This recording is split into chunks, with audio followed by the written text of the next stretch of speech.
কাবা শরীফ তাওয়াফ, আরাফাতে অবস্থান এবং মিনায় শয়তানকে পাথর মারা সহ হজের প্রধান রীতিনীতিগুলোতে সিয়া ও সুন্নি অনুসারীরা একইভাবে পালন করলেও নিয়ম ও নিয়তে রয়েছে সামান্য ভিন্নতা। উভয় গোষ্ঠীর মতাবলম্বীরা হজ পালনের ক্ষেত্রে হজে ইফরাদ, হজে কিরান এবং হজে তামাত্তু এই তিন পদ্ধতির মধ্যে একটি অনুসরণ করেন। মানুষ এহরাম বাঁধার পরে পাগলের মতো ছুটে যায় মক্কায় মুআজ্জামায়। সবচেয়ে সহজ হজ হজে ইফরাদ। শুধুমাত্র হজের নিয়তে ইহরাম বেঁধে 5 দিনের আনুষ্ঠানিকতা পালন করে হজ সম্পন্ন করেন, উমরাহ করেন না। এতে কোরবানি ওয়াজিব হয় না। দ্বিতীয় পদ্ধতি হজে কিরান। সবচেয়ে কঠিন এই হজ। এতে একই ইহরামে উমরাহ ও হজ আদায় করা হয়।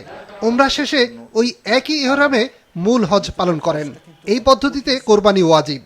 ইসলামের যতগুলো ইবাদত আছে তোর মধ্যে সবচেয়ে কঠিনতম ইবাদত হলো হজ। এই কঠিন ইবাদতের মধ্যে কঠিন কাজটা হলো এহরাম অবস্থায় কন্টিনিউ করা। তো আপনি হজে ইফরাদ বলেন আর কেরান বলেন, এই দুটার মধ্যে কিন্তু এহরাম অবস্থায় কন্টিনিউ করতে হচ্ছে। এহরাম থেকে মুক্ত হওয়ার সুযোগ নেই। সবচেয়ে বেশি প্রচলিত পদ্ধতি হলো হজে তামাত্তু। এতে আগে উমরা পালন করে ইহরাম খুলে কয়েকদিন হালাল অবস্থায় থেকে 8 জিলহজ নতুন করে ইহরাম বেঁধে মূল হজ পালন করা হয়। এই হজে কোরবানি ওয়াজিব। হজের যে নিয়ম আমাদের সুন্নির একই নিয়ম, মক্কাতে আমরা দেখছি একই নিয়ম। হজে 20-25 জন শিয়ার একসাথে হইল, তখন একজন মুআল্লিম দরকার পড়ে। সাফার পাহাড়ের এখানে সব বড় বড় আলিমরা বৈঠা থাকতো, বিশেষ করে ইরানি যারা। তিনটি পদ্ধতি শরীয়ত সম্মত।